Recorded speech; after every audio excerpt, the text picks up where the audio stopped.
Checkered Flag was released for the Atari Jaguar in November of 1994 as polygon racers were taking arcades by storm and making their way to home consoles.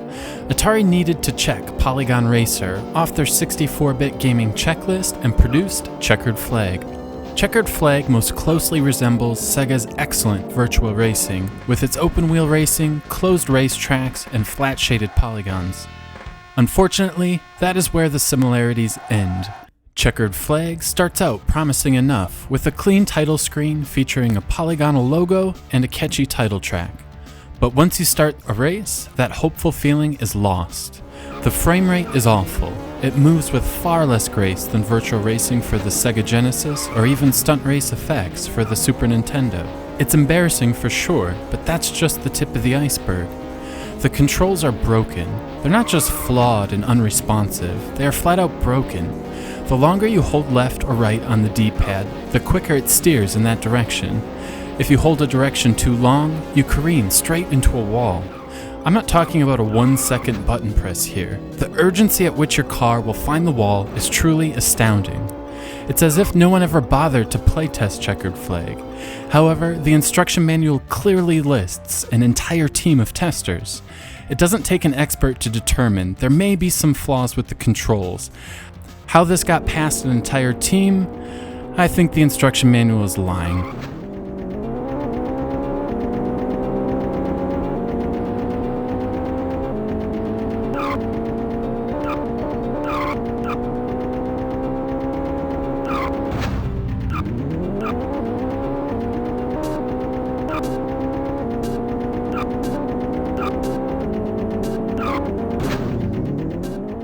At this point, nothing else matters. You can't navigate turns, you can't pass, you'd be hard-pressed to complete a lap without wiping out.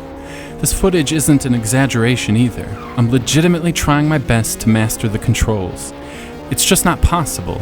Just when you think you have it under control, you're flipping through the air.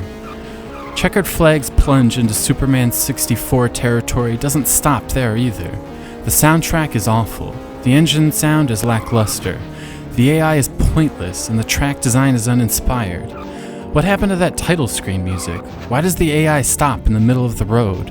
What is the point of hairpin turns if you can't drive through them? The only reason to play Checkered Flag is to experience for yourself how terrible it really is. All the words in the world can't convey what it feels like to try and play this game.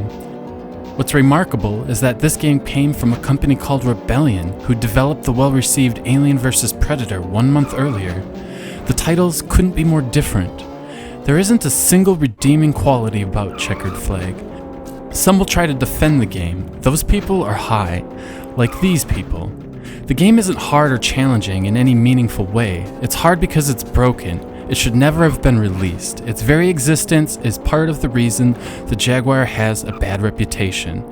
Is Checkered Flag really that bad? Yes.